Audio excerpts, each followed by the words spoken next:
तो एपिसोड के स्टार्टिंग में हमें दिखाया जाता है कि स्कूल में कोई टेस्ट होने वाला है और उसके लिए चेन अपने घर से एक बड़ा सा बर्तन लेकर आया है ताकि वो उसमें सोने के लड्डू बनाकर सुन को इम्प्रेस कर सके। तभी वहां पर एक बड़ी सी कार आती है, बॉडीगार्ड्स की लाइन लगती है, रेड कारपेट बिछाया जाता है और कार में से सुन बाहर निकलती है, जिसे देखकर चेन उसे आवाज लगाता है, लेकिन सुन उसे इग्नोर करके सीधे अपने हीरो वैंग के पास आती है और बेचारा चेन शर्मिंदगी से पत्थर की तरह जम जाता है। अब जैसे ही सुन वैंग को आवाज लगाती है, तब वैंग देखता है कि सुन के माथे पर किसी तरह का सिंबल बना हुआ है और उस सिंबल को मिटाने के लिए वो सीधे सुन को टच करता है और ये सीन देखकर सुन के सारे बॉडीगार्ड्स की आंखें बड़ी हो जाती हैं। लेकिन उन्हें क्या पता कि वैंग ने सिंबल को मिटाने के लिए सुन को टच किया था।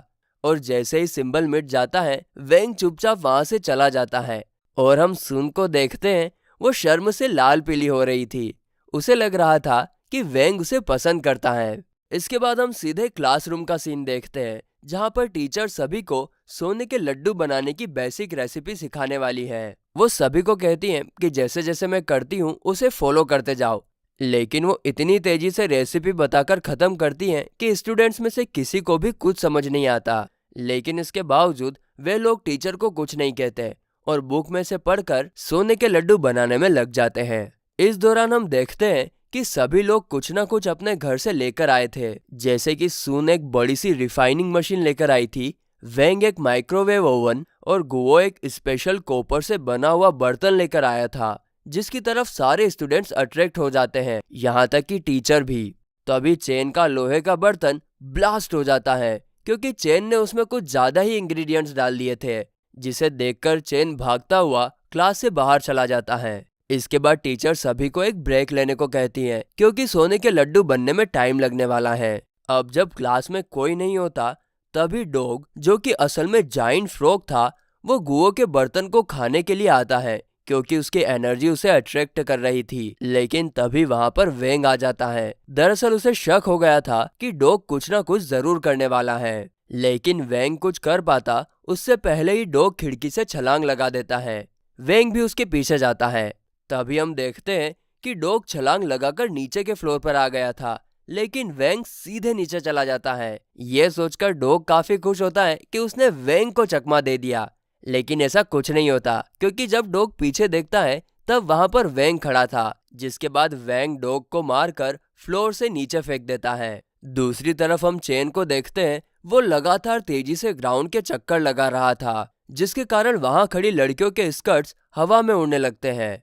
दरअसल चेन को डर लग रहा था क्योंकि जो बर्तन ब्लास्ट हुआ वो एक पुश्तैनी बर्तन था और काफी मिन्नतों के बाद उसके डैड ने उसे स्कूल ले जाने के लिए अलाउ किया था। साथ ही में धमकी भी दी थी कि अगर बर्तन को कुछ हुआ तो वो उसे नहीं छोड़ेंगे। अगले सीन में हम देखते हैं कि वेंग गुओ के बर्तन को साफ करके उसे वापस अपनी जगह पर रखने जाने ही वाला था कि तभी गुओ उसे देख लेता है और गलत समझ बैठता है कि वेंग उसके टेस्ट को खराब करना चाहता है, इसीलिए वो उस पर काफी ज्यादा गुस्सा करता है। इधर दूसरी तरफ भागते भागते चेन का दिमाग खराब हो जाता है। उसे देखकर ऐसा लग रहा था कि मानो वो किसी के वश में हो। साथ ही में वो अजीब अजीब बातें भी सोच रहा था, जैसे कि सुन उसे नहीं बल्कि वेंग को पसंद करती है और क्लास का प्रेसिडेंट होने के बावजूद वो सिंपल सा सोने का लड्डू नहीं बना पाया। इसके बाद वो उसी हालत में वेंग की तरफ जाता है।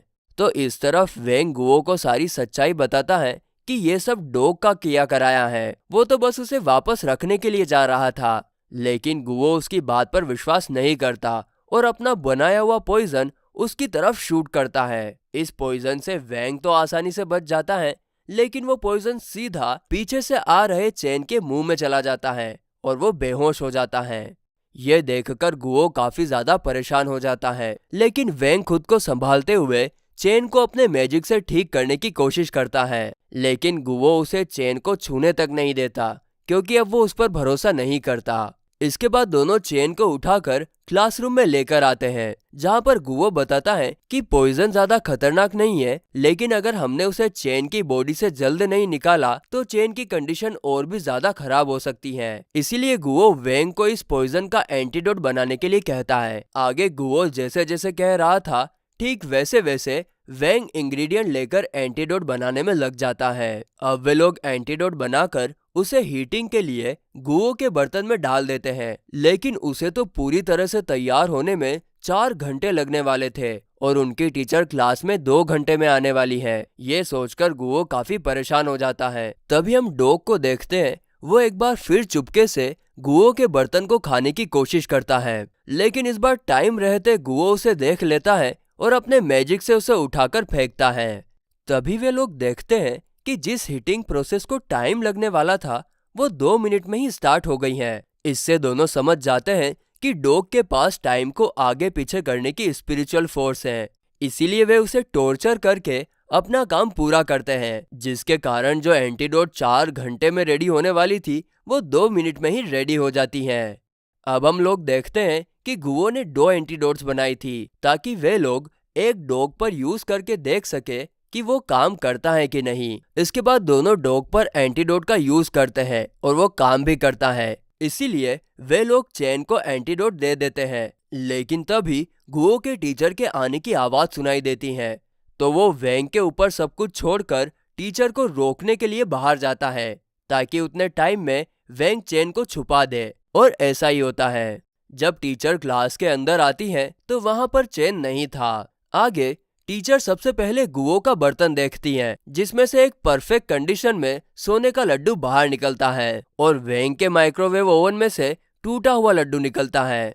ये सब देखकर गुओ को लगता है कि वैंग ने अपना बनाया हुआ सोने का लड्डू उसके बर्तन में डाल दिया और चेन का एक्सप्लोड हुआ सोने का लड्डू अपने में रख दिया। वैंग को ऐसा करते हुए देख गुओ को काफी अच्छा लगता है और वो उसे अपना सच्चा दोस्त मानने लगता है। लेकिन हम ऑडियंस देख पाते हैं कि ऐसा कुछ नहीं हुआ था, क्योंकि जो लड्डू वैंग की माइक्रोवेव ओवन से निकला वो उसी ने बनाया था और जो सोने का लड्डू गुओ के बर्तन में से निकला वो गुओ ने ही बनाया था।